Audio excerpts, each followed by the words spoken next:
Tratamos agora da unidade 2 do nosso conteúdo.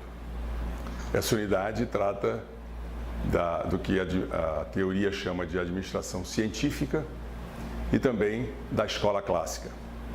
A administração científica tem como nome principal Frederick Taylor, que era americano, e a escola clássica de Henri Fayol, que era francês.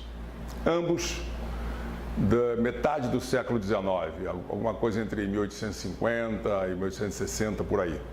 Ambos nascidos nessa época e que foram fundamentais para dar à administração um sentido orgânico, um método, né? Métodos muito parecidos, embora com alguns enfoques fundamentais que são distintos. Por exemplo, no caso da administração científica, Taylor tem o seu trabalho dividido em duas fases, e na primeira fase ele trata da racionalização do trabalho.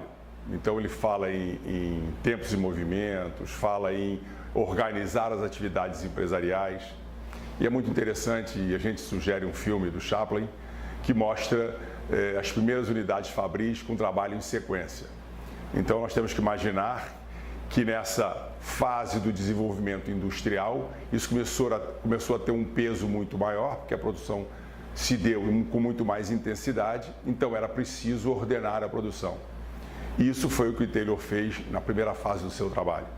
Na segunda fase, ele já trata um pouco mais da estrutura empresarial. E nessa questão da estrutura empresarial, eu me remeto então a Fayol. Fayol se preocupou muito mais, e daí a contribuição da escola clássica, em organizar a empresa enquanto um conjunto de atividades, sejam elas, vocês vão ver no livro, sejam elas financeiras, da área de marketing, da área de produção. Então a escola clássica trata mais disso. Há alguma menção também no nosso texto a Ford, Henry Ford, que foi americano, que foi, na realidade, que teve a primeira grande experiência de sucesso na fabricação de veículos em linha, em grandes quantidades. Até então, o carro era produzido quase que de forma artesanal. Ford foi quem colocou isso através de um sistema de produção em linha que vige até hoje, evidentemente com outras tecnologias, com uma produção completamente diferente, mas a origem é essa, a origem é exatamente essa.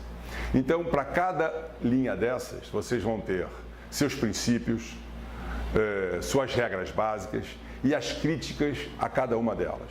Então, leiam isso com atenção, fixem nesses pontos, procurem entender os seus preceitos, as suas proposições teóricas e as ferramentas que geraram daí. Esse é o objetivo básico desse nosso capítulo 2.